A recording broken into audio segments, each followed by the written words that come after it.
लोग आज हम लोग अपनी फिजिक्स के क्लास 9 के सेकंड चैप्टर के संग आए हैं। आज हम लोग का जो फिजिक्स का सेकंड चैप्टर है वो है बल। तो आज हम लोग मेनली बात करेंगे बल से रिलेटेड कि बल क्या होता है, बल का क्या उपयोग होता है, बल किसी प्रकार किसी भी चीज पे लगेगी तो क्या परिवर्तन ला सकता है, हम उसकी बात करेंगे। तो क्लास 9th में के पहले भी हम लोग ऑलरेडी बल के बारे में पढ़े रहते हैं। ये जरूरी नहीं कि आप लोग बल के बारे में नहीं जानते हैं, आप सभी लोग बल के बारे में जानते हैं।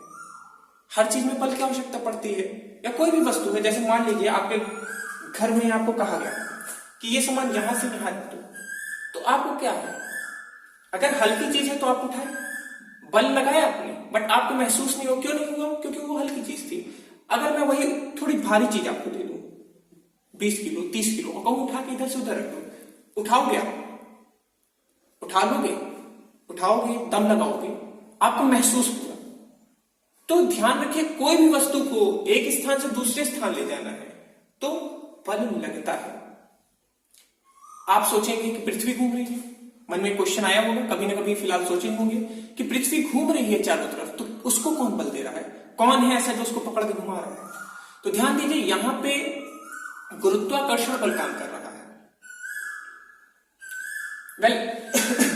इस टॉपिक पे ज्यादा हम बात नहीं करेंगे। अभी क्लास 9 के हम लोग का एक टॉपिक गुरुत्वाकर्षण भी है, उस पर भी बात करेंगे और उसमें बहुत सी चीजें क्लियर होंगी।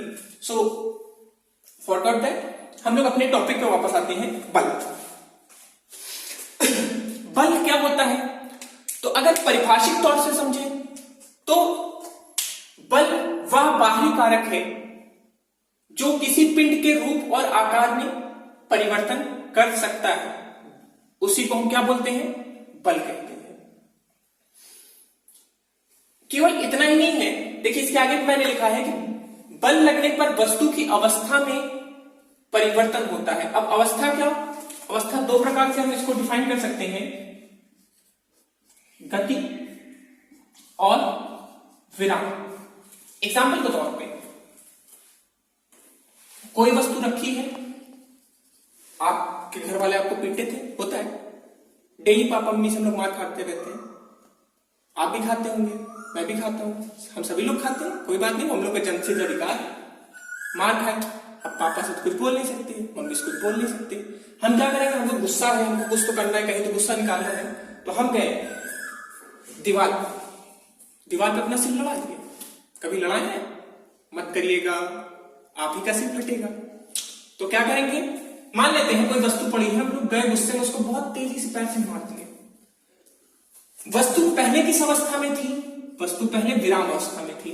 जैसे ही हमने मारा मतलब हमने उसको क्या दिया? हमने उसको बल दिया। बल दिया तो वस्तु यहां से यहां कहेंगे, थोड़ी देर के लिए चली गई, स्थान में परिवर्तन हुआ, उसके अवस्था में परिवर्तन हुआ, मतलब उसमें विराम अवस्था से वो किस अवस्था में आ गई? गति की अवस्था में आ गई। तो हमने क्या किया? क्यों आई? क्योंकि हमने उसको बल दिया। बात आई समझ में? हम लोग बैट बॉल खेलते हैं, सभी लोग बैट बॉल खेलते हैं, इंडिया में हम लोग बैट बॉल का बहुत बड़ा क्रेज है। बैट बॉल खेलते तो आप लोग देखे होंगे कि जब भी कोई कैच ले जाता है तो कैच या जब भी बॉल आती है हाथ में तो हम लोग वहीं तुरंत नहीं रोकते। क्यों? क्योंकि अगर वहीं रोक देंगे तो बॉल हो सकता है छूट जाए, क्योंकि बॉल जब आ रही है तो उसके अंदर तो गति है, काफी गति है, तो हम लोग इसको हाथ को धीमे धीमे पीछे ले जाते हैं, जिसके कारण बॉल की गति कम हो जाती है और एक वक्त बाद उसका जो अवस्था रहता है वो विराम अवस्था में बदल जाता है। तो हम अपने हाथ से उसमें क्या लगा रहे हैं? बल लगा रहे हैं। बल लगा रहे हैं तभी तो बॉल रुक रही है। अगर हम केवल ऐसे हाथ कर दें तो बॉल आएगी, टकरा के वहां से ट्यों नीचे गिर जाएगी। तो यहां पे क्या हमें समझना है कि कोई भी वस्तु पे अगर हम बल लगाएंगे तो बल के कारण हो सकता है वो विराम अवस्था में तो गति अवस्था में आ जाए, और गति के अवस्था में है तो वो किस अवस्था में आ जाए? विराम की अवस्था में आ जाए। बोलो आई बात समझ में? ठीक। अब मान लेते हैं हम कोई भी वस्तु पे बल कितनी तरह से लगा सकते हैं। एक बड़ा बल लेते हैं, इस पे समझते हैं। हमें इस डिब्बे को आगे खिसकाना है, बड़ा है, छोटा नहीं है कि ऐसे उठाए फेंक दिए, बड़ा डिब्बा है, तो हम इसके ऊपर बल कितने प्रकार से लगा सकते हैं? एक तरीका है इसको पीछे से धक्का देके, या एक तरीका है इसको आगे से खींचकर। तो बल लगाने के हमारे पास कोई भी वस्तु पे बल हम दो ही तरीके से लगा सकते हैं, या तो धक्का देकर या खींचकर। कोई अदर तरीका नहीं है, अगर आप सोचे कोई अदर तरीका है तो कोई अदर तरीका नहीं है कि हम वस्तु को पे बल लगा सकते हैं। ठीक है, ये पॉइंट पे हम लोग बात कर ही लिए हैं, ये परिभाषा आप लोग नोट कर ही लिए होंगे, ये भी हो गया, ये भी हो गया। इसकी बात करते हैं सदिश राशि। अगर याद है तो पिछले चैप्टर में हम लोग सदिश और अदिश की बात पहले ही चैप्टर में, पहले ही लेक्चर में करेंगे। वेल, इसके लिए परेशान मत होइए, अदिश और सदिश राशि पे एक अलग से लेक्चर बनाया जाएगा, क्योंकि ये थोड़ा टॉपिक जो होता है समझने में दिक्कत होती है। लेकिन तब भी यहां पे हल्का सा इसके ऊपर बात करते हैं। सदिश राशि, अदिश राशि। ठीक है, देखिए वो राशियां जिनमें केवल परिमाण हो,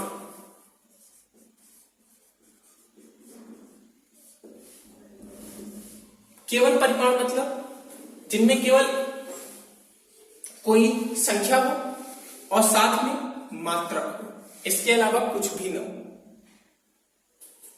उन्हें हम क्या बोलेंगे? अदिश राशि बोलेंगे।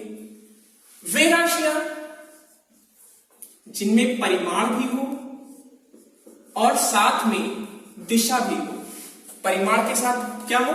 दिशा हो। जैसे हम बात करें, प्रवीण 5 मीटर चले, किस दिशा में चले? उत्तर के दिशा में चले, उनको वहां पे मेरा घर मिला। अब देखिए, आपको अगर यहां से हमने कहा कि तो 5 मीटर चलो मेरा घर पड़ जाएगा, तो आप इधर भी जा सकते हो, इधर भी जा सकते हो, इधर भी जा सकते हो, इधर भी जा सकते हो, इधर भी, मतलब जिधर चाहो जा सकते हो, बट आपके पास कोई दिशा नहीं। बट हम एक यहां पे निश्चित अगर दिशा करते हैं कि जब भी तुम चलो प्रवीण 5 मीटर चलो उत्तर में, किस दिशा में? उत्तर में, तो तुम्हें क्या मिलेगा? तुम्हें मेरा घर मिल जाएगा। तो यहां पे देखिए हमने परिमाण तो दिया ही दिया, परिमाण के साथ हमने और क्या दे दिया? दिशा भी दे दिया, मतलब डायरेक्शन। उत्तर, दक्षिण, पूर्व, पश्चिम पढ़े होंगे। हाँ, तो वही की बात हम कर रहे हैं, परिमाण और दिशा दोनों दे दिया, उसको हम बोलेंगे बेटा सदिश राशि। ठीक है, तो यहां पे हम बात कर रहे हैं बल की, और बल जो होता है वो सदिश राशि होता है। मतलब जिस दिशा में हम बल लगाएंगे, उसका भी बल लगाने के बाद भी जो उसका, उसमें जो परिवर्तन होगा वो भी निश्चित होगा। ये नहीं कि जिधर लगाए वो अपने मन से जिधर चाहेगा फैल जाएगा, घूम जाएगा, ऐसा नहीं होता है। ठीक है, आगे की हम बात करते हैं। बल का जो मात्रक होता है वो न्यूटन होता है। अभी पढ़ लीजिए, अभी बल का हमने आपको सूत्र तो बताया ही नहीं है, तो बस अभी इतना पढ़ लीजिए कि बल का जो मात्रक होता है वो न्यूटन होता है। क्या होता है? न्यूटन। और उसी का सीजीएस मात्रक जो होता है वो डाइन होता है। इसके पहले हम एक काम करते हैं, बल का सूत्र लिख लेते हैं।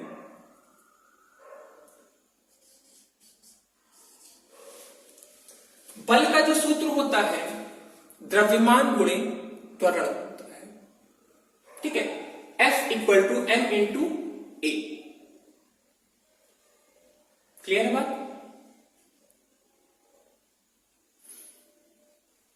क्लियर हो गया? F बराबर एम ए। M मतलब द्रव्यमान गुणे त्वरण। ठीक है, अब देखिए द्रव्यमान का जो मात्रक होता है बेटा वो होता है किलोग्राम, और त्वरण का क्या होता है? मीटर पर सेकंड स्क्वायर। ठीक है, और इसी को हम अगर एक बार में बोलना चाहें तो इसी को एक बार में हम बोलते हैं न्यूटन, और सीजीएस मात्रक होता है इसका डाइन। इसको आप लोग नोट कर लीजिए। ओके, अब देखिए हम बात यहां पे एक और करेंगे कि किसी भी वस्तु पर अगर बल लगता है तो उसके कारण क्या क्या प्रभाव आ सकता है, ये बात कर लेते हैं। ठीक है, तो देखिए किसी भी वस्तु पर अगर बल लगेगा तो उस पे बल लगने के कारण 3 तरह के परिवर्तन आ सकते हैं। पहला है गति में परिवर्तन,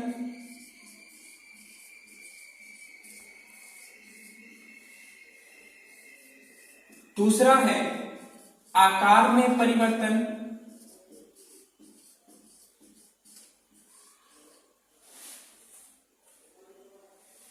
और तीसरा है दिशा में परिवर्तन। टोटल ये 3 चीज हमको फेस करनी पड़ सकती है। अब चलिए जल्दी से जल्दी इन तीनों का छोटा छोटा टॉपिक, बहुत बड़ा नहीं है, तो बस जल्दी जल्दी बात कर लेते हैं। जैसे कोई वस्तु रखी है, इसको हमने मारा तो ये चलने लगा, इस विराम अवस्था से ये गति की अवस्था में आ गई, तो इसी को हम क्या बोलेंगे, गति में परिवर्तन। कोई वस्तु जा रही है, चलती चली जा रही है, हम सामने आके इसको रोकने के लिए बल लगा दिए, वस्तु क्या हो गई, रुक गई, वस्तु वहीं रुक गई, तो इसमें भी क्या हुआ, गति में परिवर्तन। तो बल लगाने पे गति में परिवर्तन होता है। दूसरा बात करेंगे आकार परिवर्तन।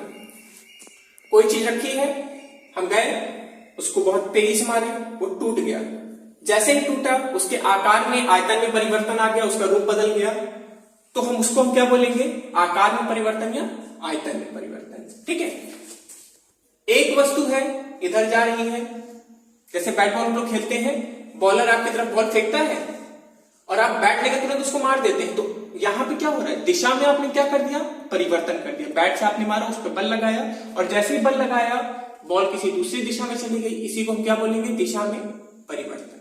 तो बल के कारण टोटल 3 तरह के परिवर्तन होते हैं, गति में परिवर्तन, आकार में परिवर्तन और दिशा में परिवर्तन। अब यहां पे बस एक आखिरी टॉपिक बचा जो आज के लेक्चर में हम लोग और बात करने वाले हैं, वो है संतुलित बल और असंतुलित बल।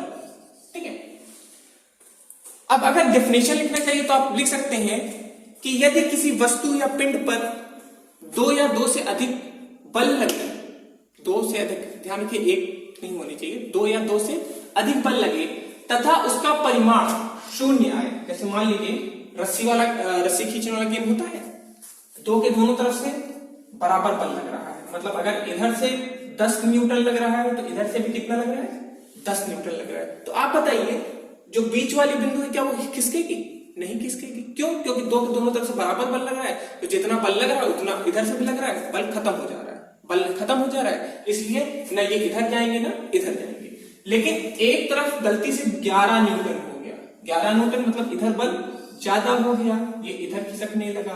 परिणामिक बल मतलब 2 जितने बल है उनका कुल संतुलन कितना होगा, 0 से ज्यादा हो गया, तो ये एक दिशा में जाने लगेगा।